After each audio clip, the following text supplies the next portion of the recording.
Think about something you see all the time, something that looks almost deceptively simple. For me, lately, it's been the cloud hands movement in Tai Chi Chuan. It's this graceful, flowing motion, but you just know there's more going on underneath. Absolutely. And that more is what we're diving into today. We're Yeah. using Robert E. Tangora's book, The Internal Structure of Cloud Hands, a gateway to advanced Tai Chi practice, as our map. Oh, okay. Consider this your shortcut, maybe, to really understanding why this fundamental movement is such a powerful key to Tai Chi. Right. It's not just about, waving your arms around. This single movement holds within it principles of martial power, potential for healing, and even a form of moving meditation. Yeah, it's all in there. Like a concentrated version of the entire art. Our journey today will take us through some of the core ideas Tangora lays out. We'll start at the very beginning of the Tai Chi form with the commencement movement. Okay. Then we'll explore the three fundamental types of internal power. He describes cross-body power, left-right alignment power, and that central Zhong Ding power, and see how they all integrate within cloud hands. So what should you, our listener, expect to get out of this? Mm-hmm. Whether you're someone who practices Tai Chi regularly or you're just fascinated by the depth of movement arts, you'll gain a much deeper understanding of what's happening internally. Careful, yeah. If you do practice, this could really give you some new ways to think about your form. And even if you don't, you'll hopefully come away with a real appreciation for the intricate nature of Tai Chi Chuan. Okay, let's get started right at the beginning with commencement.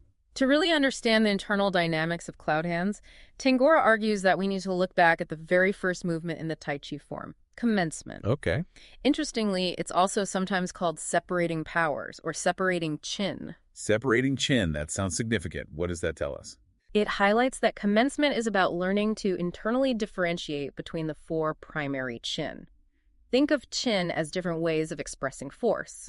Peng. That's the ward off, right? Like an outward expansion. Exactly, a gentle outward expansion. Then Lu, which is a drawing in or yielding rollback. Ji is a pressing forward, and is that downward settling or push. Okay, Peng, Lu, Ji, An. And in commencement, Tangora points out that the sequence of internal change goes from that expansive Peng to the forward pressure of Ji, then transitions to the yielding of Lu, and finally to the settling Han. So even in that initial seemingly static movement, there's an internal shift happening between these different kinds of energy. Precisely. And unlike cloud hands, commencement doesn't involve big movements like turning, shifting your weight from foot to foot, or taking steps. Right, it's much simpler externally. It is. It's a more focused introduction to creating internal change through a vertical circular motion of the arms. This makes it a more accessible starting point for understanding internal power compared to the more complex cloud hands. That makes sense. You lay the groundwork before you start building something more elaborate. Mm-hmm. Now, Tangora also talks about three core components of internal power. What are those? Right. For clarity, Tangora identifies three key elements that are fundamental throughout all of Tai Chi Chuan: cross-body power, Okay. left-right alignment power, which he also refers to as the power of the joints, Joint power. Got it. and Zhong Ding power, which is essentially your central stability and axis. Okay, so all movements use these three, but the emphasis changes depending on the movement. Exactly. While every posture and transition involves all three, the relative importance of each varies. Tangora emphasizes that cloud hands particularly highlights the stable power of the Zongding. The central axis. Yeah, it really shows how those internal shifts of chin we just talked about in commencement coordinate with the turning, stepping, and weight shifting that define cloud hands. And Zongding is often thought of as your central equilibrium, or a kind of central channel in the body, right? That line from the crown down. Yes. Tangora describes it as extending from the crown of your head, your baihui, down through your perineum, that area between your genitals and anus, and into the earth. It's your core axis of balance and the foundation of your power. He also notes that the focus on Zhong Ding power in cloud hands, compared to other movements that might emphasize cross-body or left-right alignment more, contributes to cloud hands being such a well-rounded and complete practice in itself. Interesting. So we start with this basic understanding from commencement, and then cloud hands adds layers of complexity, especially concerning the Zongding. Now, before we delve deeper into these power components within cloud hands, the book also mentions cooperative push hands. Where does that fit into this picture? Push hands. Cooperative push hands is the traditional way in Tai Chi Chuan to bridge the gap between practicing the form by yourself and actually applying its principles in a martial context. Sort of a stepping stone. Exactly. Tangora explains that it allows practitioners to build on the energy developed in the form and cultivate song, that crucial state of looseness and relaxation in your muscles and joints in a relatively safe and non-combative environment. So it's a way to explore how you can use power while interacting with someone else, without it being a full-on fight. Precisely. It's about learning to use more power while staying sensitive to your partner's movements and maintaining a comfortable interaction. And keeping that looseness, the song. Keeping the song. Importantly, Tangora also points out that cooperative push hands starts to bring a meditative aspect into Tai Chi by intentionally introducing a mild level of mental challenge, helping you to stay calm and emotionally detached even when faced with that interaction. It sounds like a stepping stone, then, for understanding how these internal principles can be used in a dynamic situation. Exactly. It helps develop those core qualities of looseness, sensitivity, and balance that are essential for both the health and martial aspects of Tai Chi, while also introducing that element of mental stillness within activity. However, as Tangora cautions, being skilled in cooperative push hands doesn't automatically make you a good fighter. If you want to learn to fight, you need to practice fighting. But it does lay a vital foundation. Makes sense. Okay, so with that groundwork established, let's really get into the core of cloud hands, starting with cross-body power. The book talks about the waist as being both an axle and a commander. Okay, let's unpack that. Right. The axle and wheel analogy, as Tangora describes it, refers to the entire body rotating around the Zhong Ding. The central axis again. Yep. In this model, your Zhong Ding is the central axle, and the periphery of your body is the wheel. The key here is that the force that initiates this turning comes from your back, specifically where your waist connects to the Ming Men area. That point on the spine behind the navel. That's the one, rather than originating from the Zhong Ding itself. This connection, linking an opposite leg and arm through the turning of your waist, is what we commonly refer to as cross-body power. Think of a baseball pitcher using their legs and core to throw. So it's about channeling power generated in the legs up through the waist and into the upper body. Exactly. The alternating pushing and pulling actions of muscles like the psoas. Those deep core muscles connecting legs to spine. The glutes and the muscles of the groin are what primarily drive this waist rotation. These muscles are crucial because they're the direct link between the movement of your legs and your spine. Right. The more effectively you can generate turning power from this pushing and pulling, the less you have to rely on your hips, allowing them to remain looser and more relaxed. And this practice of cross-body movement isn't just for martial power, right? There are health benefits as well. Absolutely. Tangora highlights several key health advantages. This kind of movement generally loosens your joints, which can help prevent injuries and support healing. Okay. It also relaxes the soft tissues, improving blood circulation and potentially helping to regulate blood pressure. Additionally, it refines your physical alignment, which can reduce stress in critical areas like your lower back and knees. Yeah, I can see that. And the overall relaxation it promotes naturally contributes to stress reduction. He even uses the example of George Foreman hitting a heavy bag to illustrate this kind of power generation. Yes. Tangora points out how Foreman, in his prime, generated incredible force by precisely coordinating the rotation of his waist with the push from his legs. Wow. It's a vivid, real-world example of the significant power that can be created through this cross-body connection. Now, the book also introduces Master Wang's turning post exercise in this section. What's the main idea behind that exercise? Master Wang's turning post is specifically designed to develop this pushing and pulling through your legs to drive the rotation around your zhongding without actually shifting your weight from one foot to the other. Ah, okay. Stationary turning. Right. The focus is on maintaining stability in a horizontal plane with proper alignment in your hips, knees, ankles, and feet. As you turn, your thighs push forward and backward while your zhongding stays fixed in space, and importantly, your knee joints don't twist. The soft tissues do the work. This exercise really helps to build that fundamental connection between your legs and your waist. And while doing this, what are some of the key things to pay attention to regarding your alignment? Tangora emphasizes checking a few key areas. First, make sure your pelvis stays level and your hips and shoulders remain aligned. Your spine shouldn't twist or become distorted during the movement. Keep it straight. Keep it straight. It can also be helpful to have someone watch to see if the crown of your head, your bai hu, stays stable on a fixed point in the distance as you turn. Any wobbling indicates a lack of stability in your central axis. He also mentions the importance of having loose hips for this turning power. Yes. Your ability to change direction freely and adapt to an opponent's force relies on having loose and open hip joints.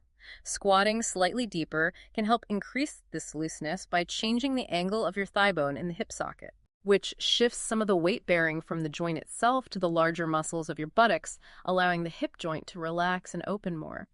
He cautions against turning with completely straight legs, as that tends to put excessive rotational stress on your knee joints. Ouch. Yeah. Which can lead to problems over time. Right, because the movement isn't being initiated from that leg push and pull in that case. Exactly. And your pelvis can't move in that crucial front-to-back, side-to-side motion that helps facilitate the waist rotation. So all that rotational force ends up going into your knees. Right. But he also warns against squatting too deeply to the point where your hip muscles start to tighten up again. It's about finding that balanced middle ground. The sweet spot. Now, how does the connection between the legs and the waist actually happen? He mentions the perineum. The perineum, that area we mentioned earlier, acts like a connecting bridge, allowing the pushing and pulling action of your legs to engage the muscles in your groin and then connect up into your waist. Establishing a stable, continuous, and strong connection here is essential for developing more refined internal connections later in your practice. And what about twisting in the legs? Should we be actively trying to twist our legs as we move? Tangora advises against intentionally forcing a twist in your legs. He says that the degree to which your legs twist naturally results from the looseness in your waist and the flexibility of the tissues in your legs. It's like a consequence, not a goal. Exactly. If you try to force it, you'll likely engage other muscles and create unnecessary tension that you'll eventually have to release. If your waist rotation is comfortable and aligned, the twisting in your legs will happen naturally. Like a rubber band, he says. Yeah, the analogy is if you turn the ends, there will be some twist in the middle, but that twist is increased if you're also stretching or releasing the band. Similarly, the tissues in your legs need to lengthen from your groin down to your feet to maximize twisting and encourage energetic spiraling, which often happens together with the opening and closing of your joints. Okay, so it's a natural consequence of the waist movement and leg action, rather than something we should be actively trying to manipulate. Now, in cloud hands specifically, how does this pushing and pulling manifest with the shifting of our weight? The points at which you change from pushing to pulling with your legs coincide with the transfer of your weight from one leg to the other. Right at the shift. Right. When you're turning to your left, you're primarily pulling into your left leg and pushing off from your right leg. This continues until your weight is fully supported by your left leg. Then, as you shift your weight back to your right, that action reverses. Okay. Tangora emphasizes that maintaining this relationship between your legs, spine, and Zhong Ding is crucial whenever your body moves, and it's a fundamental aspect of the Zhong Ding stepping method. Misalignments like a knee collapsing inward or uneven weight distribution in your foot can disrupt your ability to maintain your root. And as the old Tai Chi saying goes, the defect lies in the legs and waist. Exactly. Exactly. So any imbalance or lack of coordination there will affect the entire movement. Now, beyond the horizontal turning and weight shifting, there's also a vertical component to cross-body power that Tangora describes as bouncing. What's happening there? The natural springiness of the arch in your foot allows it to absorb force and then rebound. That's the bounce Tangora is referring to. Okay, like a little spring in your step. Sort of. When you shift your weight onto one leg and relax, there's a natural sinking, and the rebound from your foot pushing off the ground initiates the change in pushing and pulling with your legs. This bouncing action helps to transmit force through your soft tissues without disrupting your skeletal alignment. Interesting. Which leads to a loosening of those tissues. It's vital that this bounce is coordinated with your weight shifting and the pushing and pulling of your legs. The moment of rebound is when your internal pushing and pulling switch, and that energy should continue upwards through your legs, spine, and head. And this leads us to the second aspect of the waist. The waist is the commander, and specifically, this idea of vertical pumping. Yes. While the turning power we discussed addresses horizontal force, the vertical pumping action of your waist is essential for efficiently neutralizing and discharging vertical force, making your whole structure more spherical rather than just cylindrical. Like a spherical, not just a cylinder turning. Right. Your waist, that area between your pelvis and your rib cage, engages in a vertical closing down towards your pelvic girdle and then a vertical releasing and lengthening upwards. This movement, which is independent of simply bending or extending at your hips, acts as a bridge connecting your upper and lower body, transferring power from your legs to your arms and back again. Like a piston. Think of it like piston, yeah. So it's like an internal bellows action. In a way, yes. And Tangora emphasizes distinguishing this vertical pumping from just bending or stretching your torso at the hips, although they often happen together in movements like lure, roll back, and G press. He notes that many practitioners maintain a static torso, which simplifies Tai Chi into a more linear movement. But this limits the health benefits, hinders the integration of your legs, waist, and arms, and prevents the proper execution of more advanced practices like bend the bow and shoot the arrow. And the health benefits of this vertical pumping are significant, right? Especially for the organs. Absolutely. Both the turning and the vertical pumping of your torso help to loosen the fascia, that connective tissue network between your internal organs, much more effectively than just waist rotation alone. The vertical movement initiates a greater degree of internal organ movement, which promotes their health and efficiency, improves circulation within the fascia, and can even help break down abdominal fat. Plus, as we'll discuss later, it's fundamental for bend the bow and shoot the arrow. And how do we integrate this vertical pumping action into cloud hands? What's the timing? You begin at your center with your waist in a maximally open position. As you shift your weight and turn to your left, your waist starts to close, continuing to close as you sink your weight into your left leg. Okay, closing on the sink. Closing on the sink. When that bounce or rebound occurs from your left foot, your waist begins to open again, reaching its maximum open position as you return to your center. Opening on the rebound. Exactly. The same timing is then repeated on the right side. This pumping action is key to gathering energy into your lower Tian. The energy center below the navel. Right, sometimes considered part of the Zhong as your waist closes, and then discharging that energy by pulling downwards into the earth and upwards through the crown of your head, Bai Hui, as your waist opens. Now, to further enhance cross-body power, the book discusses connecting this pushing and pulling action through the spine. It's not just the waist. Yes. While you can generate movement using just your pelvis, legs, and groin to really amplify your cross-body power, you need to coordinate that pushing and pulling from your Ming Men, that point on your spine behind your Tian, upwards along your spine. Okay. Engaging the spine itself. Engaging the spine. This is achieved by simultaneously lengthening upwards through your Bai Hui and turning through the pushing and pulling of your legs and waist, keeping both actions continuous to create a smooth, spiral-like lengthening along your spine. No breaks. No breaks. Any breaks in this continuity will create weaknesses in your structure. Ideally, the pushing and pulling from your legs and waist, connected all the way up through your Bai Hui, forms a continuous spiral that acts as a bridge between the left and right sides of your body. And anatomically, how does this connection actually work? Which muscles are key? Tangora points to the intricate network of muscles that connect your legs to your spine and arms, specifically mentioning the link between the psoas, the latissimus dorsi, your lats, and the trapezius, your traps muscles around the T12 and L1 vertebrae in your lower back. The lower back connection point. Exactly. This allows the rotational power generated by your legs to directly engage those powerful back muscles. In Tai Chi, this interconnectedness is where your waist truly commands the external turning and cross-body power. Think of it as a chain reaction. So it's about creating a unified chain of connection throughout your entire body. And how do we practice strengthening this connection? Is it just stretching? It involves a gentle stretching or lengthening of the tissue from your Ming Men down through the full length of your legs and up through your spine and arms, ensuring there's no slack or sagging anywhere in the connection. No slack. You can start by consciously lengthening the tissues in your legs, from your buttocks down to your heels. Then extend that lengthening upwards along your spine by ensuring proper alignment between your ankle, knee, hip, sacrum. The base of the spine. Right, and pelvis.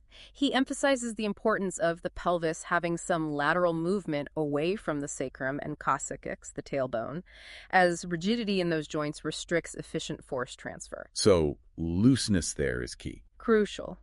Ultimately, the goal is to have a loose, soft, slack-free connection between your arms and your back, with the angle of your elbows being key to optimizing that connection based on how deep your stance is, allowing you to effectively absorb and release power. And finally, in this section on cross-body power, he introduces pulling silk. What's his role in all of this? It sounds energetic. It is. Pulling silk in its most basic form is an energetic stretching of your soft tissues to create a continuous elastic connection throughout your body. Elastic, okay. The first step is to establish a clear connection from your feet to your lower dantian and from there up to your bai hui.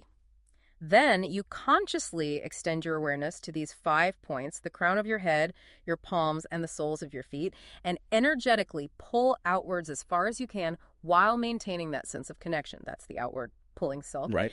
Then you reverse the process, pulling all that energy back into your lower dantian. This practice helps to lengthen and connect the tissues throughout your body, preparing them for more refined energetic work. And there are different patterns. There are variations like pulling from your feet up to your head and from your head down to your feet in Heaven to Earth Qi Kung, energy cultivation practices, which also help develop Pang energy and stabilize the flow of Qi on your Zhong. Connecting to the chin. Connecting to the chin. And importantly, if you coordinate your weight shifting, turning, and bouncing in cloud hands properly, the way you step will naturally flow from the movement of your waist, revealing the principles of Zongding stepping. Okay, that's a pretty comprehensive look at cross-body power. Now let's shift our focus to the second component, left and right alignment power. This seems to center around how our skeleton is aligned and how our joints open and close. Exactly. Left-right alignment power, at its most fundamental, comes from the alignment of your skeletal structure, particularly your shoulders, hips, and feet, often approximated by standing with your feet about shoulder width apart. The standard starting point. Yeah. However, Tangora stresses that finding the true alignments requires a heightened internal awareness. The correct alignment in any posture allows your joints to compress and expand evenly without hindering the spiraling of the soft tissues along the left and right sides of your body. So it's internal feeling again. It is. It's about harmonizing your structural alignments with the opening and closing movements of your joints. So it's not just about how the posture looks on the outside, but what's happening internally within the joints and the surrounding tissues. Precisely. He points out that biomechanical twists and spirals are generated by the continuous opening and closing of your joints combined with the continuous turning of your waist. The depth and effectiveness of these spirals are limited by your ability to release internal tension, that song we talked about earlier. Back to song. Always back to song. The deeper your song, the deeper these spirals can move, ideally eventually spiraling around your bones rather than just through the soft tissues. And the book makes a distinction between this joint power and simply bending and stretching our limbs. They're not the same thing. Yes. While they can certainly work together, like how you might open your joints during the extension of a G-press movement, they can also occur independently. How so? For example, you can internally close your joints, as in Lulu, roll back, while externally stretching into a press or push. This creates that interesting dynamic often seen in Tai Chi of appearing to project power while actually absorbing it. Like a spring compressing even as it's stretched. Exactly like that. It's a key element in the soft or yielding power of Tai Chi. Now, how does this opening and closing of joints actually generate power? He has a model for this. Tangora offers a simplified model to explain this. Imagine 2 rods with a space between them, connected by a fluid-filled rubber tube. Okay. When the tube, representing your tendons and ligaments, engorges and expands radially, it squeezes the fluid inwards, pushing the rods, your bones, apart, thus opening the joint. Right, pushing the bones apart. If one end is fixed, like when you're rooted, that squeezing action can push the other rod forward, illustrating how power can be projected from the opening of a joint. A rapid squeeze generates yang, or hard, more explosive power. Yang power. While a slow engorgement without tension creates yin, or soft, more yielding power, which relies more on the subtle pumping of your bodily fluids. Yin power. Got it. And this opening and closing of our joints isn't just about generating power, it has significant health benefits too. Absolutely. It's excellent for both your joint health and your cardiovascular system. As your tissues loosen and your joints rhythmically pulse open and closed, your capillaries become less restricted, improving blood flow. Better circulation. And potentially helping to lower blood pressure throughout your body. The increased blood circulation also encourages the release of synovial fluid, which is essential for lubricating your joints. Keeping them moving smoothly. And helping to maintain the natural space within them, which tends to compress as we age due to decreased fluid and increased tissue tension. Tai Chi, through this gentle yet effective joint opening and closing, helps to counteract those processes. Now, how does this opening and closing relate to those four primary chin we talked about at the beginning? Peng, Lu, Ji, and Vis. Tangora explains that if you consider your body in terms of an upper and a lower half, the four possible combinations of opening and closing in those halves directly correspond to the four primary chin. Ah, okay. How does that map out? Both opening is Ji press. Open is Ji. Both closing is Lu. Close Lu. The top opening while the bottom closes is Peng, ward off. Open, close is Peng. And the top closing as the bottom opens is an push down? Close open is an up. Okay. The various postures within the grasp sparrow's tail sequence in the Tai Chi form are excellent examples of how each of these chin manifests externally.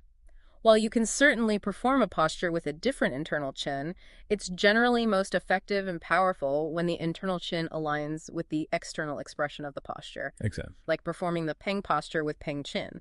Now, specifically within cloud hands, how does this chin change occur as we move? This is symmetrical, right? The internal symmetry of cloud hands arises largely from the symmetrical changes in chin on each side of your body as you transition from one posture to the next.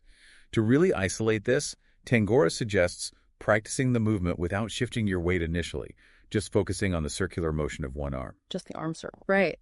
As that arm moves through its circle, it cycles through Peng, Ji, Liu, and En.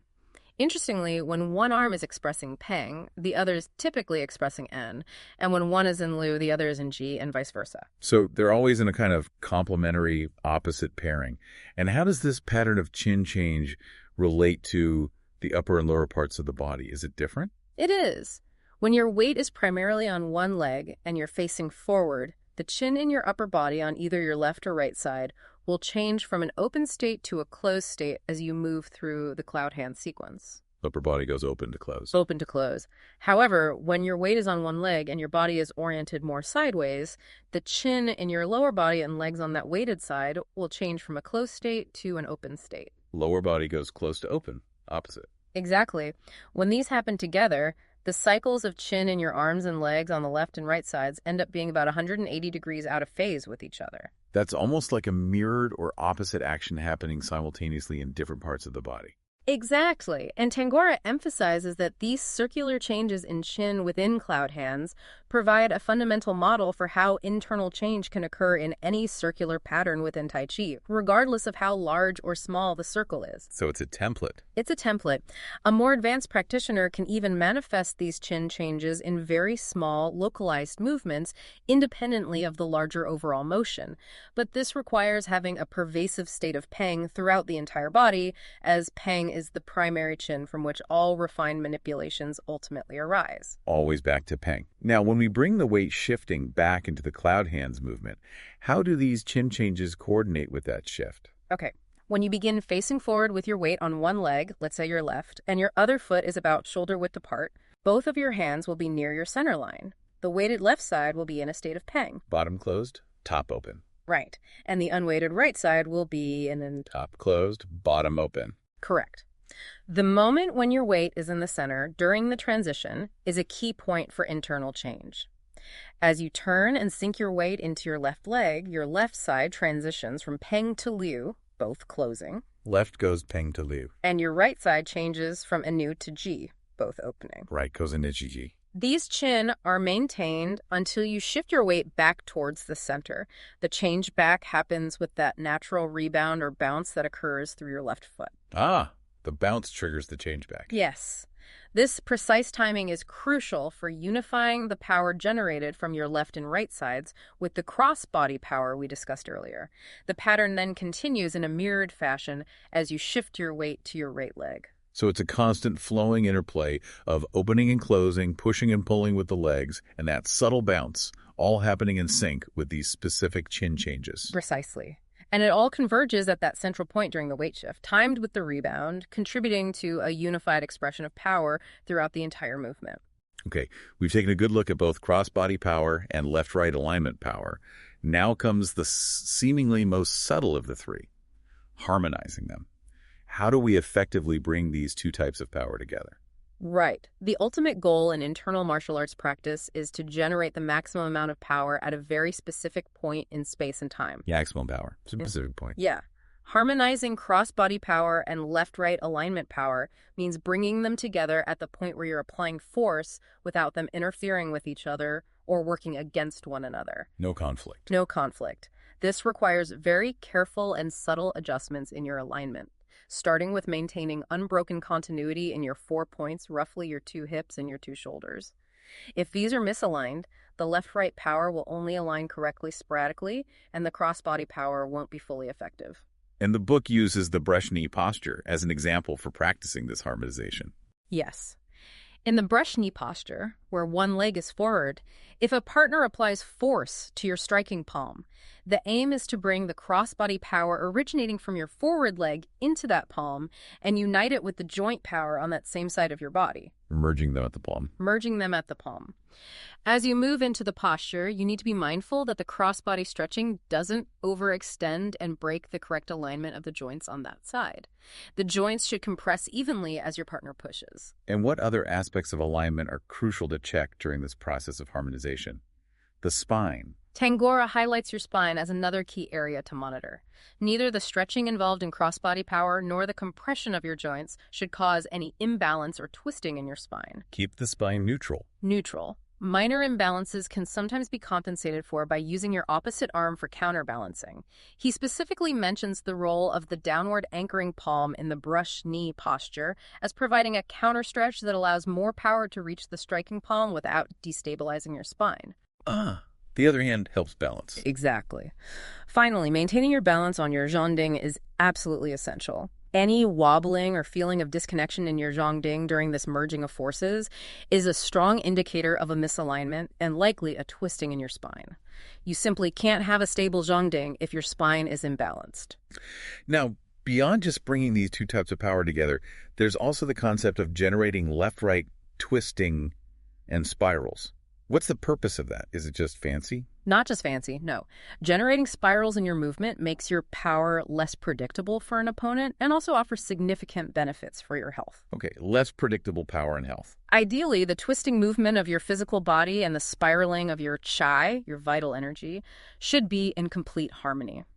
Twisting your tissues without a corresponding energetic spiral, or trying to spiral your chi with just your mind without the physical movement, is an incomplete practice. Gotta have both. Gotta have both.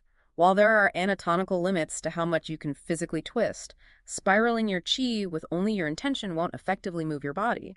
Strong internal spiraling requires consistent training that integrates both physical twisting and energetic intent. So it's a combined physical and energetic action that needs to be cultivated. And how do we go about cultivating that harmony? Timing. It requires a continuous turning of your waist coupled with a continuous opening and closing of your joints, all timed so that they are in constant motion and changing together. Continuous and simultaneous. Yes. It's crucial in advanced Tai Chi that the movement of your Chi and your physical body happen simultaneously. Any lack of coordination between them creates gaps in your movement that a skilled practitioner can easily exploit. And what role does song, that deep state of relaxation and looseness, play in achieving this unification of power? It seems central again. Tangora emphasizes that a full unification of cross-body and left-right power can only occur when your body and tissues have achieved a state of song that extends down to the level of your bones. Down to the bones. Wow. As long as there is internal tension present, your chi won't be able to spiral deeply enough or with sufficient power. Until your chi can effectively spiral all the way to your joints and bones, there will always be some degree of conflict or inefficiency between the two types of power, resulting in a diminished expression of force at the point of application. So that deep level of relaxation isn't just about feeling good. It's actually key to allowing the energy to flow and spiral effectively, which then amplifies your power. Now, how does the practice of pulling silk contribute to this harmonization of power? Okay, so cross-body power is primarily biomechanical. Left-right power starts to bridge the gap towards the energetic aspect. Right. Once your biomechanical connection is stable and open, you then need to develop the connection between your chi and your physical body.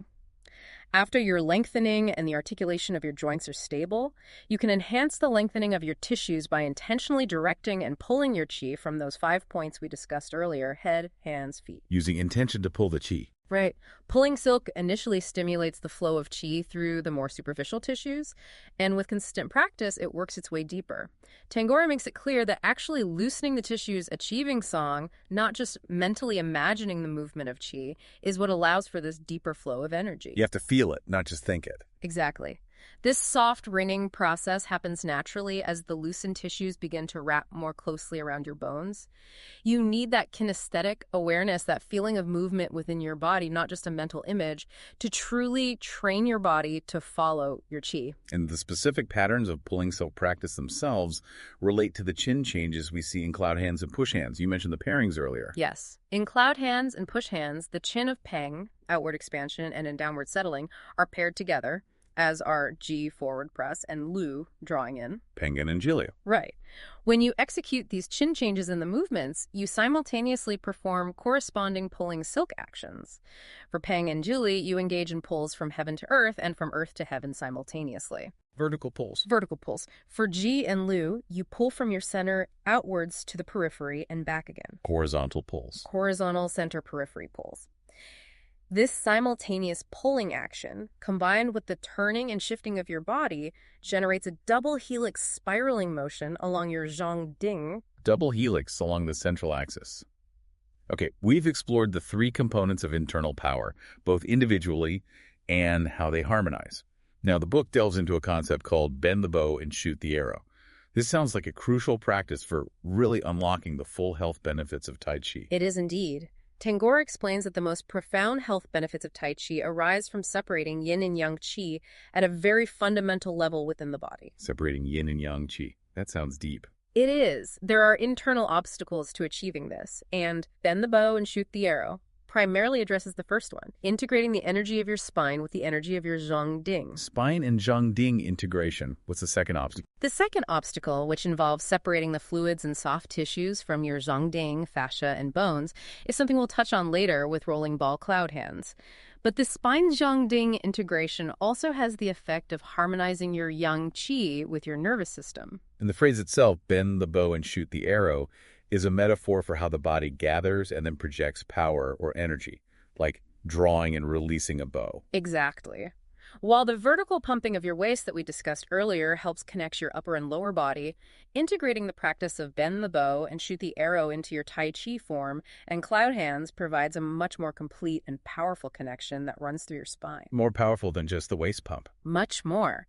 When this is correctly integrated with your Zhong Ding, it leads to a deeper unification of your yang qi and your nervous system. Now, the physical bend the bow action focuses primarily on the spine. What's the cue movement there? It's not just bending forward, is it? No, definitely not just bending forward at the hips.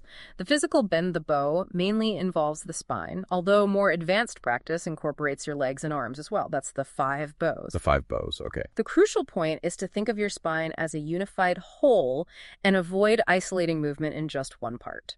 The common tendency is to overbend in the more flexible upper part of the spine. Yeah, neck and upper back. But for Tai Chi, the bowing action of both your upper and lower spine must be very precisely balanced, with the Ming-Men-Tin area acting as the central pivot point of the bow. Balanced bowing around the Ming-Men. Precisely. And there's a specific way this bending of the spine should occur. How do you balance it? Yes.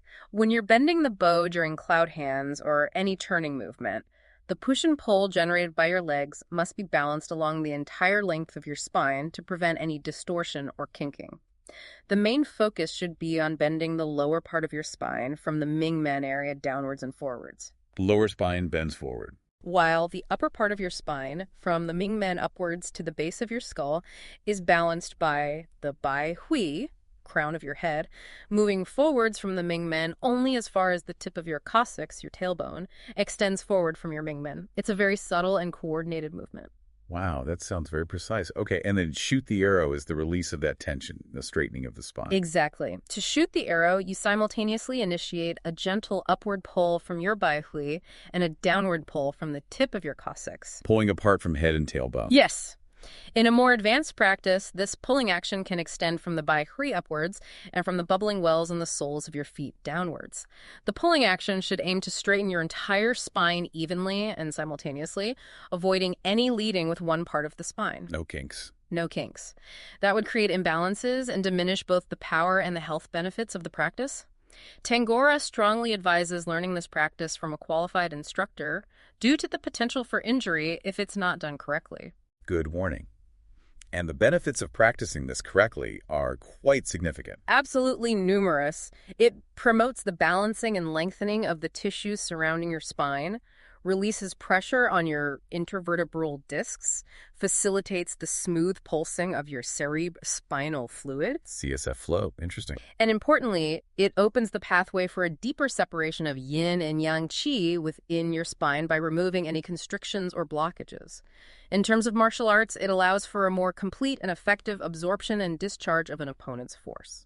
Now, how do the 5 bows, which include the legs and arms, enhance this practice of bend the bow and shoot the arrow? How do they connect in? Integrating your legs and arms into the bowing and shooting action unifies the gathering and lengthening throughout your entire body. For example, when you're drawing inwards during the do rollback movement, with the 5 bows integrated, that inward pulling sensation becomes connected and unified throughout your whole structure. The whole body draws in together. Yes. The key is to initiate and drive the movement of your arms with the action of your legs and spine in a loose and lengthened way, avoiding the use of localized muscular force that can create tension, bind your energy, and prevent the proper integration of your Zhong with your spine. Let the core drive the limbs. Exactly. The goal is a precise and coordinated connection so that the bending and straightening of your legs and spine are what ultimately drive the movement of your arms. And this brings us back to the connection of the arms to the spine and the important role of the elbows in facilitating that connection, getting that angle right. Yes. Initially, sinking your elbows helps to lengthen your arms out from your spine. You should feel the weight of your elbows gently opening your shoulder joints and allowing your scapulae, shoulder blades, to spread slightly without creating any tension. Elbows heavy, shoulders open. Right. The angle of your elbows then becomes crucial for optimizing this connection based on the direction of power you intend to manifest. Dropping your elbows more towards the ground generally supports vertical power, while rotating them more towards a horizontal plane supports horizontal power. Okay, elbow angle directs the power flow. The key is to maintain a loose, soft, and slack-free connection. Any feeling of tension indicates that you're likely relying too much on localized muscular strength and not enough on the refined alignment of your body structure. Listen to the body for tension. Exactly. Paying close attention to the sensation of the physical wave that travels along your spine during heaven-to-earth Qigong can be a valuable way to find the point where your arms connect most strongly and efficiently to your spine. Okay, we've bent the bow and shot the arrow. Now let's talk about rooting. It's more than just standing still and being stable, right? Yeah. There's a dynamic quality. Absolutely. Rooting, as Tangora defines it, is your ability to effectively direct force into the ground, whether it's your own body weight, an opponent's incoming force, or a combination of both. Directing force down. He makes a distinction between single weighting, which involves rooting into a single location, either primarily into one leg, or directing an opponent's force into one of your legs through the manipulation of your sacrum, coccyx, and pelvis, regardless of how your body weight is distributed. So you could root force into a leg even if it's not carrying most of your weight. Potentially, yes. This ability to root into a single point allows for much faster full body turning around a central axis compared to a more static double weighting where your weight is more evenly distributed. So it's about having a stable anchor point in the ground that allows you to both generate and receive force effectively. And the sacrum and coccyx play a really important role in establishing this root, controlling the force path. Yes, they do. The angles of your sacrum and coccyx directly control the pathway of force as it travels from your spine down through your legs. If these connections are rigid, either within themselves or in their connection to your pelvis, you won't be able to shift your root without also shifting your body weight. You need looseness there too. Exactly. However, if your sacrum and coccyx have the ability to move somewhat independently relative to your pelvic girdle, you can then redirect that line of force from one foot to the other without a gross shift in your weight. This requires a degree of openness in the joints between them, ensuring those joints are both loose and actively engaged in your movement. And how does this relate to the act of stepping in cloud hands? When do you establish the root? In cloud hand stepping, after you've taken a step but before you fully transfer your weight onto that foot, the angles between your sacrum, coccyx, and pelvis should already be establishing the clearest pathway for your weight to move. Establish the path before shifting. Yes. Tangora emphasizes that in Tai Chi, it's actually more important to be clear about where the force is landing in the ground than about the precise distribution of your body weight at any given moment. And when you're rooting an opponent's force, the angle of your sacrum, coccyx, and pelvis is what dictates which of your legs that force will be directed into, and this can be independent of where your own body weight is primarily resting. He uses the transition from Ji press to a push in Yang-style Tai Chi as an example. What's happening internally during that shift in terms of rooting? Okay, in that press to push transition, as you begin to shift your weight onto your back leg, there's an internal change from the chin of Ji to Peng. Ji to Peng internally while shifting back. Right. You then settle onto your back leg with a Lu drawing in sensation. Critically, just before you shift your weight forward, you subtly tuck your coccyx forward and angle it slightly towards your front, unweighted foot. Tuck the tailbone towards the front foot. Yes. This creates a feeling of pressure in the bubbling well point on the sole of your front foot, even before your weight actually moves forward. This establishes the line of force into your front foot, allowing you to maintain a continuous root as your weight transfers from your back leg to your front. Maintain the root during the shift. Exactly. He cautions against overthrusting your pelvis or pushing your knees too far forward during this process, as that will create instability and a loss of your root. And what about the 3 nails that are often talked about in rooting the heel, the center of the foot, and the ball of the foot? What does this refer to in this context? Is it about weight distribution?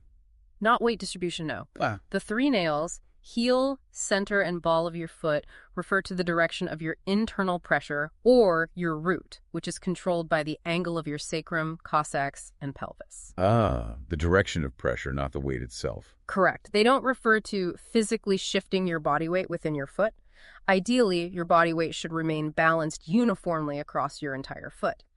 So in the commencement movement, for example, the proper way to engage the 3 nails is by subtly changing the angle of your sacrum and coccyx to direct your internal pressure, not by consciously shifting your weight within your foot. Okay. He describes a sequence of how this pressure should feel during the transitions between Peng, Ji, Liu, and in that initial movement. Heel pressure for Peng, ball pressure for Ji, center pressure for Liu, and then heel again for roughly speaking. Okay, so it's more about internal connection and the direction of force than just how your weight is distributed on your feet. Now let's move on to rolling ball cloud hands. What's particularly significant about this variation of the movement, it addresses that second obstacle. Yes, exactly. Rolling ball cloud hands is a key practice for overcoming the second major obstacle to achieving a deep separation of yin and yang qi within the body. This obstacle is tension in the soft connective tissues and fascia surrounding your spine, internal organs, Zhong, and even in your perception of external energy. Tension in the soft stuff. Right. A loose and flexible connection between your Zhong and these surrounding soft tissues allows the gentle circular movements of Tai Chi to effectively massage your internal organs. The organ massage aspect. Yes. The circular motion of your waist and cloud hands, along with the opening and closing action, creates elongated elliptical pathways that your hands follow. Specific internal alignments between your quad, the hip joints, and your shoulder points are necessary for these elliptical circulations to effectively harmonize the power from your left and right sides with the central power of your Zhongding. And rolling ball cloud hands is a particularly effective way to access and develop this connection. So it's a specific way to internally massage our organs through the Tai Chi movement. How does that work? Precisely. But it requires a coordinated connection between your arms and legs to generate that massaging action, with the lengthening sensation originating from your shoulders being directed inwards towards your abdominal cavity rather than directly into your spine. Lengthening into the belly, not the spine. Right. This involves subtle adjustments in the angles of your elbows, scapulae, shoulder blades, sacrum, and coccyx, generally with your elbows dropping more and your scapulae rolling downwards and forwards. Tangora advises being cautious initially and limiting this connection primarily to your arms to avoid any strong pulls or potential strain. Start gently. Start gently, only gradually progressing to include the action of your legs after you can clearly feel your internal organs being massaged and the sloshing of fluids within your abdomen starts to feel decoupled from your spine and zhongding. Feeling the fluid slosh separately. Wow, that's the sign of progress. And the practice itself involves a continuous rolling the ball movement with some specific guidelines for posture and movement. Yes, it's a continuous flowing movement performed with an upright posture, maintaining a sense of connection in your 4 points, hips and shoulders, avoiding any distortion or twisting in your spine, utilizing an elongated figure-8 movement of your hips, and maintaining a stable and centered zhong. Now we finally arrive at the topic of Zhong power itself, in cloud hands. It sounds like this is something that takes a considerable amount of time and dedicated practice to cultivate. It certainly is. Tangora emphasizes that learning to develop Zhong power is a long-term cyclical process that typically requires 10 years or more of dedicated practice. 10 years, okay. It relies fundamentally on your internal energy and the focus of your mind, rather than on your biomechanical strength or external alignments. He revisits Master Wang's turning post exercise as a valuable tool for locating your bai hui, crown of the head, and visualizing your zhong as a straight vertical line. The axle again. Extending from your bai hui down through your perineum, continuing downwards into the earth, and then back up to heaven, essentially the central axle of that turning wheel we discussed earlier. Maintaining a straight and stable zhong is crucial. A bent or misaligned axle will result in a wobbly and inefficient wheel. And it's not enough to just intend to move your qi. Your intention and your qi need to be trained to move together in harmony along this central zhongding. Exactly. Tangora shares insights from his own teachers on this.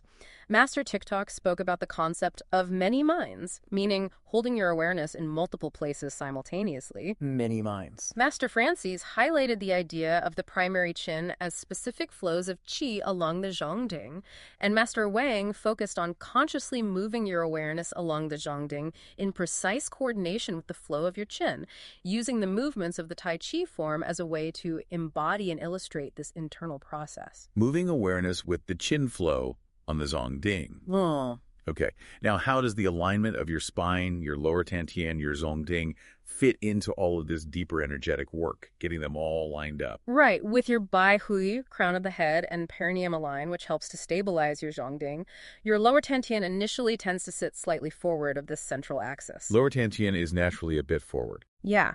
To bring your lower dantian onto the line of your zhongding, you need to gently roll your pelvis forward and lengthen your sacrum and coccyx downwards and forwards until the energetic tip of your coccyx aligns with your zhongding.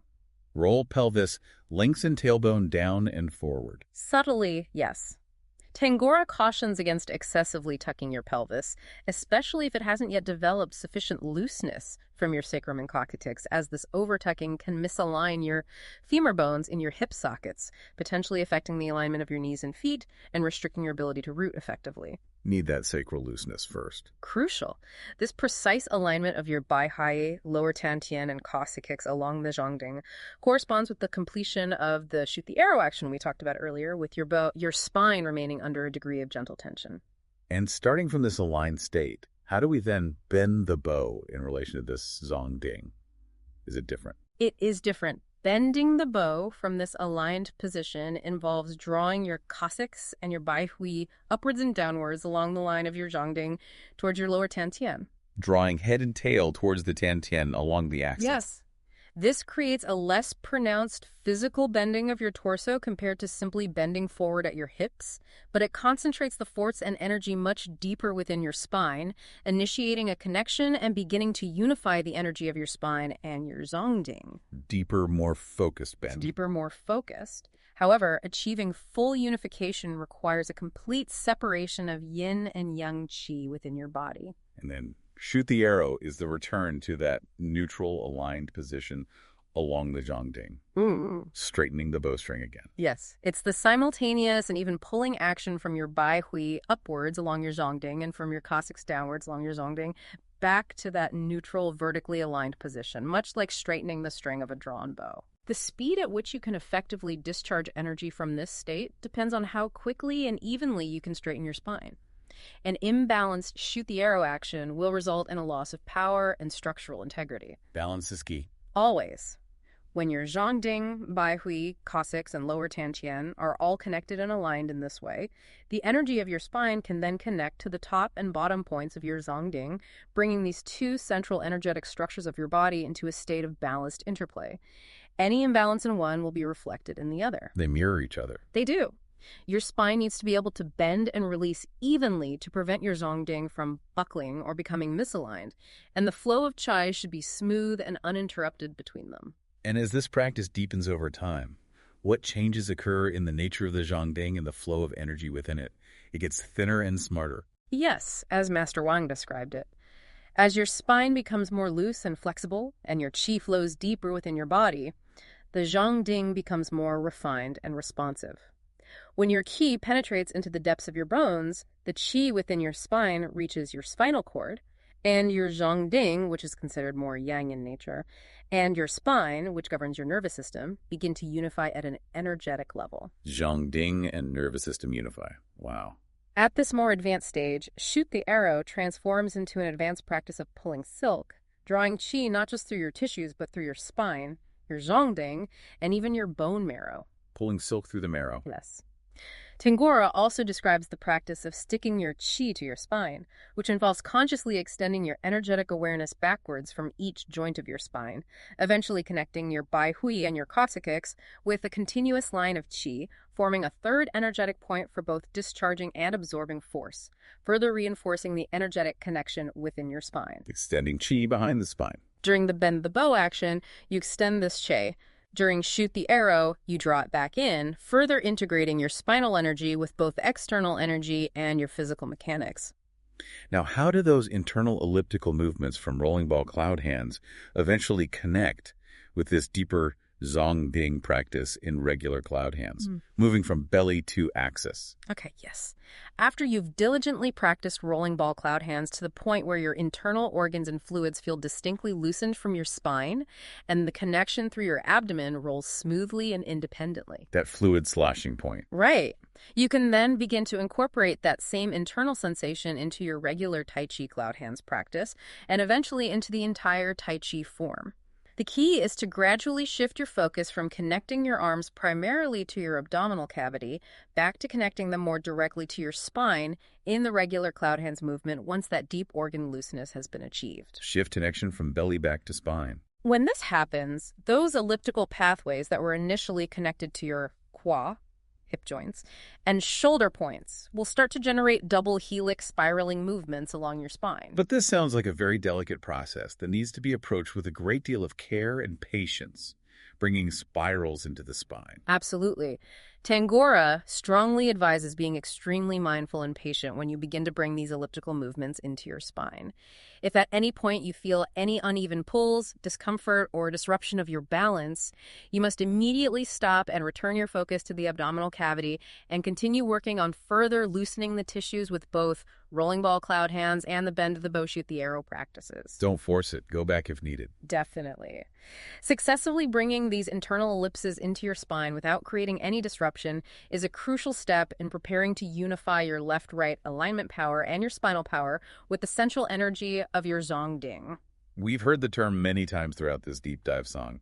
Tangora dedicates a whole section to it, emphasizing that it's much more than just being relaxed. Yes, song is absolutely fundamental for refining your Zhongding energy and for deepening your overall Tai Chi practice.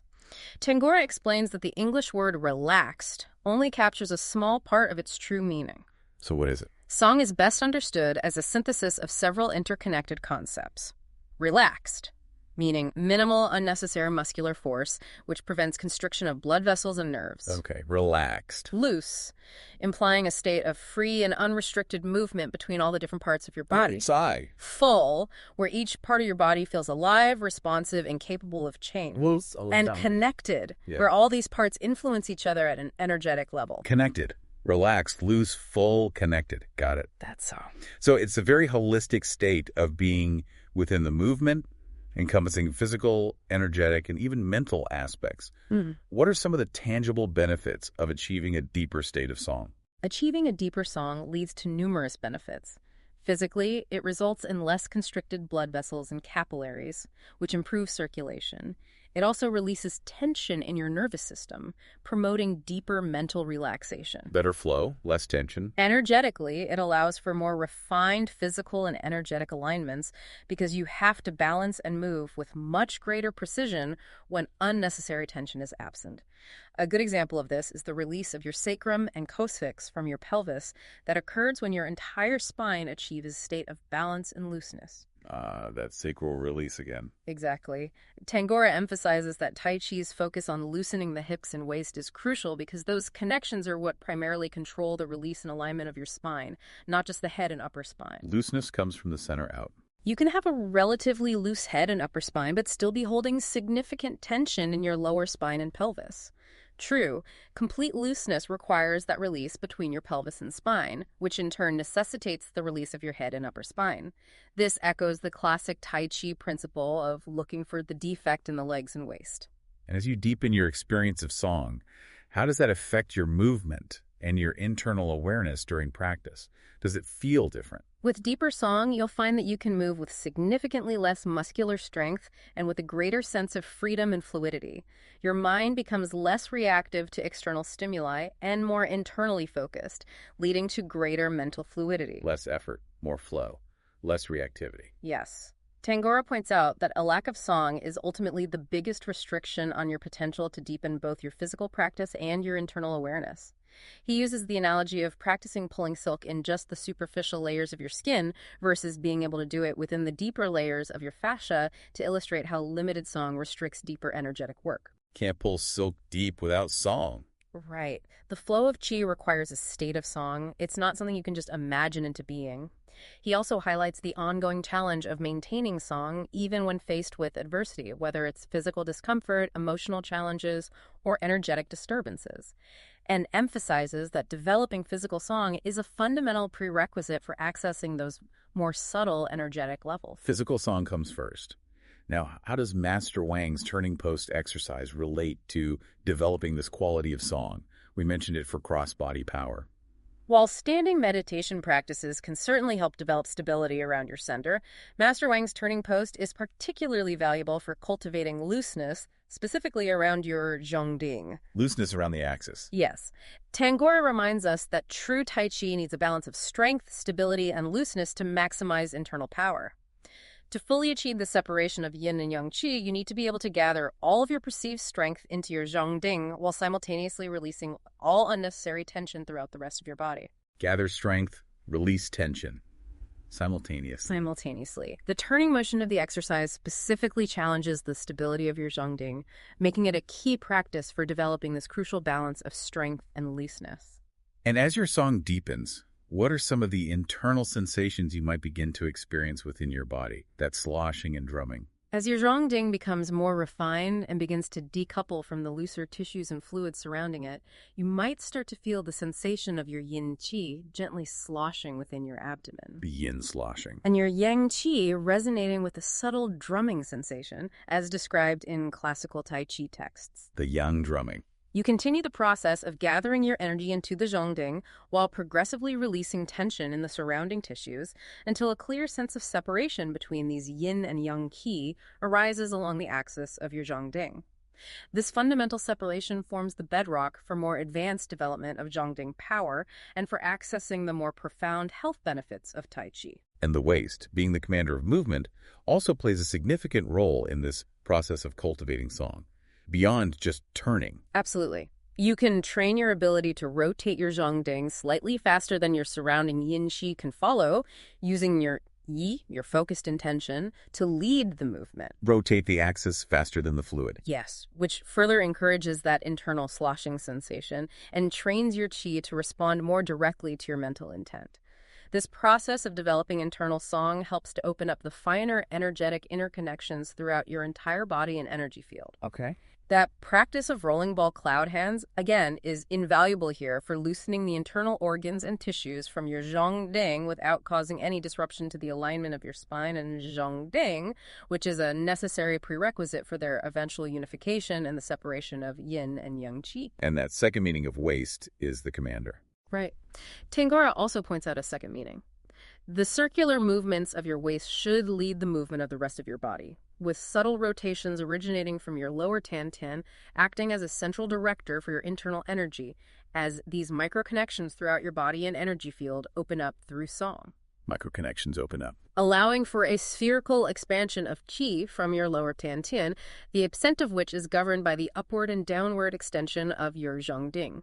Ultimately, cultivating a powerful zhongding requires both the practice of pulling silk to strengthen its energetic structure and the consistent work of loosening all the surrounding tissues, organs, and fluids, Pulling silk and loosening work together. leading to that classic Tai Chi state of steel wrapped in cotton, a strong yang core of zhongding surrounded by a soft, yielding yin exterior, which represents the primary yin-yang separation within the body. Steel wrapped in cotton. Love that image. We've explored the three components of internal power, both individually and in terms of their initial harmonization. Now, how do we specifically harmonize them within the context of cloud hands practice, bringing it all together there? Okay. Tangora explains that the next stage of harmonization requires consciously moving those internal abdominal ellipses that we cultivated in rolling ball cloud hands onto the central axis of your zhongding during your regular cloud hands practice. Move the ellipses from the belly onto the zongding. Right. You need to fully connect the elliptical pathways between your shoulder joints and your qua, hip joints, and rather than allowing them to tighten or connect primarily into your spine, you consciously draw them inwards towards your zongding. Draw them into the zongding, not the spine. Exactly. Yeah. As you refine this, these elliptical movements will begin to transform into elongated figure eight patterns with their crossing point located around your middle tian, the energetic center at your solar plexus. Ellipses become figure eights crossing at the middle tian. Yes. The inherent internal symmetry of the cloud hands movement makes this process somewhat more accessible. In Tai Chi postures that are less symmetrical, these figure eight patterns might rotate along your central axis, and each half of the figure eight could even rotate independently. Once these double helix spiraling patterns become stable and clearly defined on your zhongding, you can then gently return your focus to your spine and begin the process of deepening these spirals so that they extend into the very core of your spinal cord. Spirals on zhongding first, then deepen into the spine cord. Yes. True harmonization occurs when these figure eight patterns form cohesive double helix spirals on both your zhongding and within your spinal cord, indicating a deep integration of these central energetic pathways. And this process of harmonization also involves bringing energy into and circulating it through the bone marrow. How does that work? Yes, that's another crucial aspect of drawing energy into the zhongding. Its ability to then circulate through your bone marrow. Any restrictions or blockages in this flow will be reflected as disturbances or imbalances in your zhongding, and conversely, blockages in your zhongding will affect the flow into your bone marrow. They affect each other directly. They do. Just as opening and refining your zhongding requires clearing energetic blockages at the level of song, the same principle applies to your bone marrow. The yang qi, more active energy, actually flows into your bones primarily through your joints, not directly through the outer surface of the bone. Through the joints. Interesting. Therefore, rather than trying to condense qi into your bones through forceful intention, you increase the internal pressure created by the opening and closing action of your joints while simultaneously practicing pulling silk. This coordinated action allows qi to be drawn from your joints and into the marrow of your bones. Joint pulsing plus pulling silk draws qi into marrow. Right. He notes that simply condensing qi can create a feeling of hardness without achieving the true layered separation of yin and yang. Now, when we talk about the actual discharge of power in a martial application, how does the zongding relate to both cross-body and left-right joint power in that instantaneous action? Is it the main source? Tangora explains that your initial discharge of power originating purely from your zongding might feel relatively weak or unsustained. You need to continuously deepen, refine, and essentially shrink your zongding energetically. Shrink the zongding. Energetically shrink it, refine it, while simultaneously intensifying your internal gathering of energy until you lose all conscious sensation of muscular strength being involved and begin to perceive a subtle energetic vibration, often described as an internal drumming. Lose the feeling of muscle, feel vibration. Yes. Letting go of that reliance on muscular strength before the outward release of power is absolutely crucial for manifesting truly potent internal force. The discharge from your Zhong is then directed and amplified by the coordinated convergence of your cross-body power and the pulsing action from your left-right alignment, your Zhong power, through the practice of pulling silk. So Yangding is the source, the others direct and amplify. Exactly. While your Zhongding serves as the primary source of power, these other connections contribute to focusing and directing that energy to specific points on your body, guided by your yi, your focused intention, rather than just being determined by the mechanics of your physical body. Yi directs the placement. Yi directs. Over time, with consistent practice, the biomechanical aspects become less the primary source of power and more the means of precisely directing the force generated by your Zhongding. He uses the example of the cow, or shoulder stroke in Tai Chi. Shoulder stroke. Where the cross-body power originating from your left leg moving to your right shoulder, the simultaneous opening of your joints, ji, and your focused intention all unify, with the underlying power for the strike coming from the gathering and discharging of energy within your Zhongding. Cultivating this Zhongding power allows for extremely rapid and effective power discharge. And he distinguishes yin and yang power here, too. Yes. He distinguishes between yang power, which is a fast, explosive discharge originating from the Zhongding, and yin power, which is a slower, more pervasive discharge, often related to the pumping and sloshing of your bodily fluids. Yang is fast, explosive, yin is slow, pervasive. And it's important to be able to distinguish and cultivate both of these types of power, yin and yang within cloud hands, and the Tai Chi form itself, to avoid internal conflicting signals. Precisely. Yang power can feel like a sharp, focused electrical shock, while yin power has a more fluid, wave-like quality. Both are highly effective in different situations, and the choice of which to employ often depends on the specific context and the practitioner's developed skill and preference. Tangora briefly touches on the basic training for each. Cultivating yang power involves learning to subtly squeeze your joints while maintaining a state of song in the rest of your body, consciously directing your power away from your root. Squeeze joints, direct power away from root for yang. While cultivating yin power involves allowing a greater degree of free fluid sloshing within your body, coordinating that internal wave-like surge with an opponent's instability. Allow sloshing coordinate wave for yin. The more nuanced aspects of these training methodologies are beyond the scope of our discussion today, but understanding these fundamental distinctions is key to fully integrating all three components of internal power. This has been an incredibly detailed exploration. Now, for someone who's looking to actually implement this knowledge and train these three components of internal power, specifically within the Cloud Hands movement, what's a practical method they can follow? How do you put it all together? Okay. Tangora provides a step-by-step methodology for integrating Zhongding, cross-body, and left-right power in your Cloud Hands practice. It begins with focusing on very small turning movements around your Zhongding, paying heightened attention to any sensations of instability. Start small, focus on the axis stability. Unwanted twisting, misalignment in your joints or 4 points, hips and shoulders, or any imbalance in your spine. Once you can maintain stability in these small turns, you then systematically build the other components of Cloud Hands around this central axis.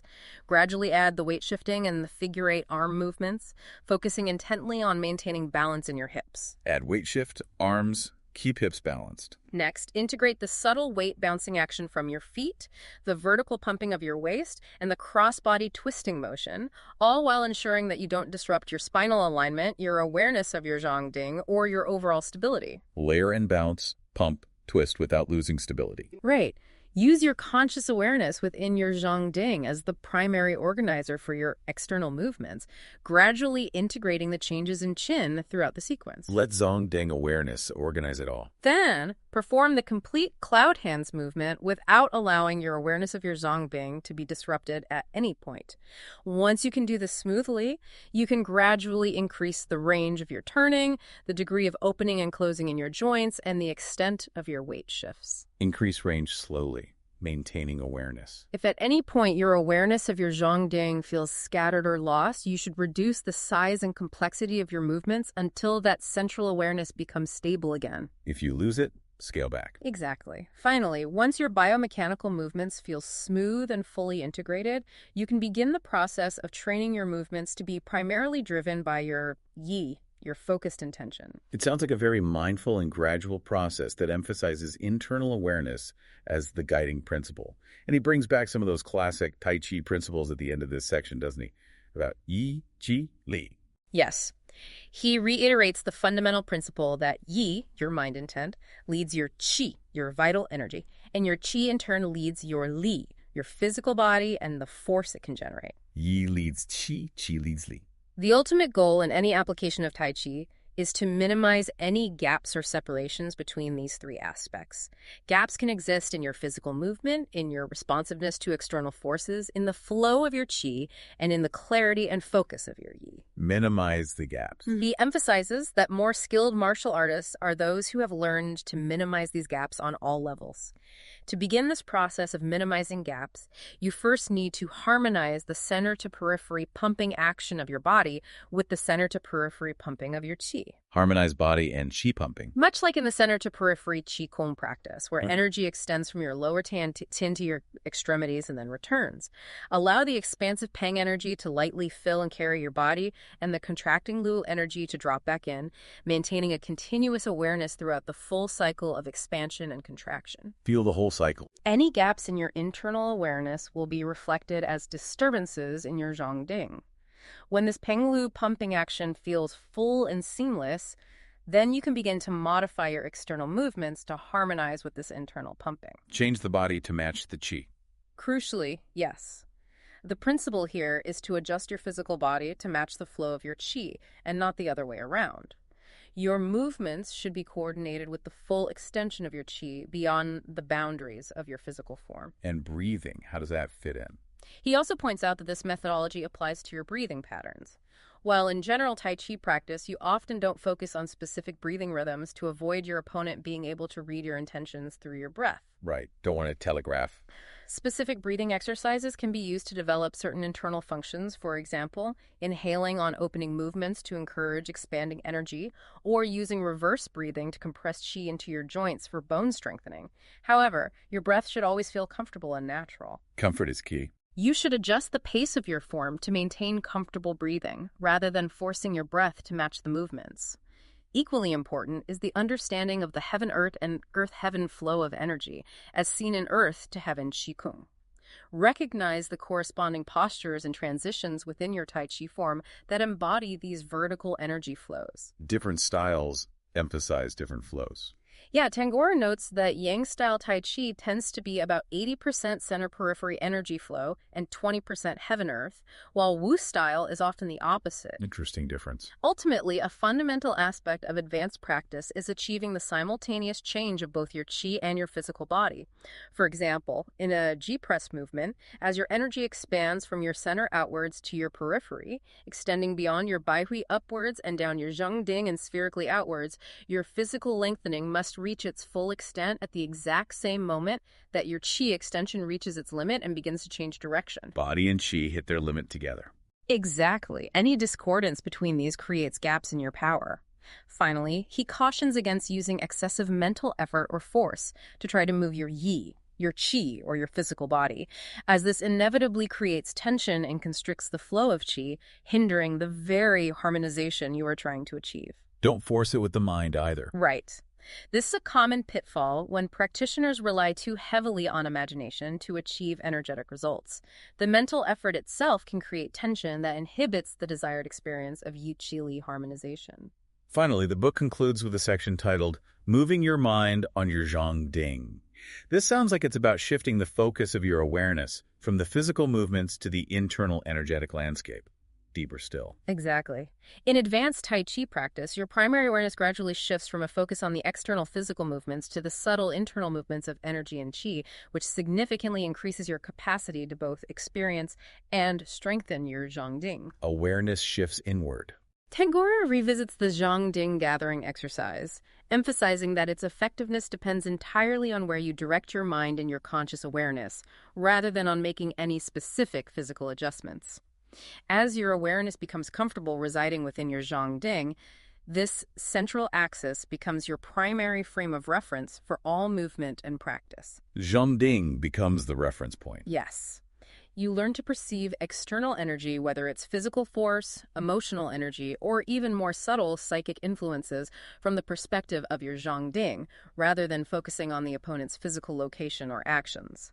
This is the essence of Ding Qin, often translated as listening to strength. Listening from the center. Listening from the center. If an opponent's power gathers stably within your Zhong Ding, your internal structure is sound. If it disrupts the stability of your Zhong Ding, you make internal adjustments to strengthen it. Evenness in the gathering and expanding of your mental focus and your qi is crucial for maintaining stable movement. Any unevenness will destabilize your center. Stability of mind and qi equals stability of movement. Right. A stable Zongding also grants you the ability to consciously move your energetic center to any point along its vertical axis, making it much harder for an opponent to locate and target your core. Move your center along the line. Less predictable. Exactly. Focusing solely on your lower Tiantian provides a more fixed and predictable target. Furthermore, a stable Zhongding increases your capacity to move from multiple energetic centers simultaneously, that concept of many minds we discussed earlier. Multiple centers at once. Where your awareness can reside in several locations along your Zhongding concurrently, both independently and in a unified way. Meditation practices are invaluable for training this ability to move your mind freely on your Zhongbing to create specific energetic effects on an opponent. And this deeper internal focus and awareness directly connects back to the harmonious flow of Yi, Qi, and Li that we've been discussing, completing the circle. Absolutely. When your Yi, mind intent, moves clearly and directly through the 4 primary Qin changes and is in complete harmony with the flow of your Qi and the movement of your body, Li, then Yi truly leads Qi, and Qi effectively guides your physical action. All right, it's all aligned. Right. Static or unfocused Yi will inevitably lead to static Qi and a lack of dynamic movement in your body. As your qi expands beyond the confines of your physical form through consistent practice, you then train your yi to extend along with it, and eventually even beyond the perceived reach of your qi, gradually narrowing the gap between your mental intent and your energetic manifestation. Extend yi beyond qi. Yes, this allows you to begin influencing an opponent within the energetic space, even before any direct physical contact occurs. And that concept of Master Talk's many minds seems to be a crucial bridge to these very subtle and advanced energetic practices. How does commencement fit in here again? Yes, Master Tuck's emphasis on cultivating many minds, or the ability to hold simultaneous multiple centers of awareness, creates a more active and elusive center within your energetic field, serving as a crucial bridge to more subtle practices involving energy and awareness. The commencement movement in the Tai Chi form provides a relatively simple paradigm for understanding this. Your conscious awareness moves along your Zhong Ding in precise coordination with the transitions between the 4 Qin. The Qin flow dictates the mind's movement on the Zhongding. Yes. Peng, often felt as an expansion from earth to heaven, the projection outwards from your lower Tiantian to your periphery. Luke, a gathering inwards from your periphery back to your lower Tiantian, as settling downwards from heaven to earth. Okay. Tangora also references how both Master Francis and Master Wang offered their own unique ways of mapping the 4 Qin as specific flows of qi along the Zhongding, and how these internal flows are expressed through corresponding external physical changes. Different maps, same territory. Essentially. The key to fully harmonizing Yi Qi Li at this advanced level lies in training your mind to move along the Zhongding in precise synchronicity with the flow of your Qin, requiring the development of that many minds awareness, where you can hold your focus simultaneously at both the energetic source and the intended destination of your power. Awareness at source and destination. Yes. More advanced practices might involve keeping one point of your awareness fixed at the furthest energetic extension, while other aspects of your awareness gently pull the flow of energy along the Zhongding. For example, in Peng and In, you might have 2 distinct centers of awareness, one fixed and one pulling. In Ji, perhaps one fixed and 2 pulling, and in Lu, 2 fixed and 1 pulling. Wow, complex awareness patterns. Ultimately, the movement of your mind within the commencement pattern mirrors the flow of Qi, providing a fundamental paradigm for how to harmonize your intent, energy, and physical movement during any internal energetic shift. And this ultimately circles back to the idea of stepping and movement being guided by the opponent's force rather than being predetermined. Zhongding stepping. Precisely. With coordinated weight shifting, turning, and the subtle bouncing action originating from your feet, Zhongding stepping emerges naturally from the rotational movement of your waist. In essence, your Zhongding becomes a method of stepping around your own central axis. Stepping around the center. When all 3 internal powers, cross-body, left-right alignment, and Zhongding are fully integrated, your opponent's incoming force will actually generate your stepping response. At this advanced level, the distinction between physical stepping and energetic stepping becomes almost indistinguishable. The lines blur. But the key is that you are no longer consciously choosing the direction or size of your step. Instead, your opponent's force, or at a more refined level, their chi, dictates your movement. The opponent moves you. Yes. Stepping and weight shifting then become a natural extension of the principle of pulling silk, where you're constantly yielding and redirecting force. The principle is to never initiate a movement without a clear internal connection through your chin, guided by your mind and chi, and to always be changing your response based on the incoming force rather than relying on pre-planned footwork. Respond, don't plan. Instead, you learn to let your opponent's force move you in a circular path within your own energetic sphere, and that circular movement then naturally determines the direction and size of your next step. Wow. That's an incredible amount of depth and nuance contained within what initially appears to be such a simple and graceful movement. Cloud hands is really something else. It truly is. Our deep dive into Robert Tangora's The Internal Structure of Cloud Hands reveals it to be far more than just a sequence of hand movements. It's a comprehensive getaway, like the subtitle says, to understanding the fundamental principles that underpin the entire art of Tai Chi Chuan.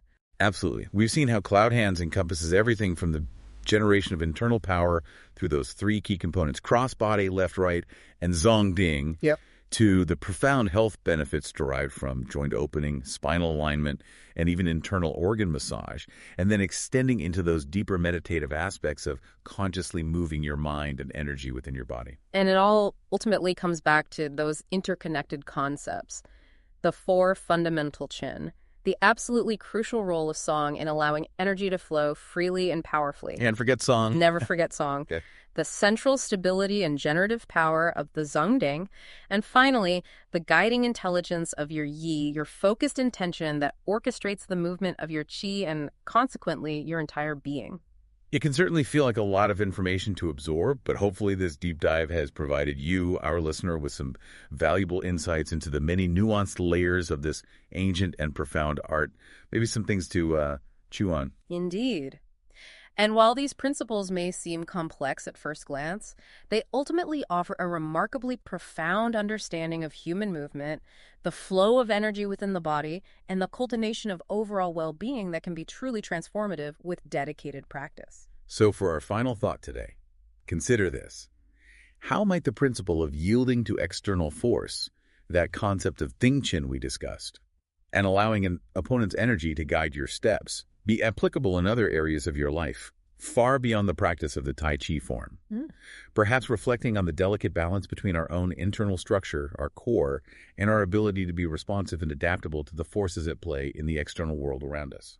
A truly fascinating question to contemplate. And if this deep dive has sparked your curiosity and you're eager to explore these concepts further, we highly recommend delving into Robert Tangora's insightful book, or even seeking out qualified instruction to begin or deepen your own Tai Chi practice and experience these principles firsthand. Yeah, definitely check out the book or find a good teacher. Until our next deep dive, keep exploring. Until next time, may your movements be fluid and your energy flow freely.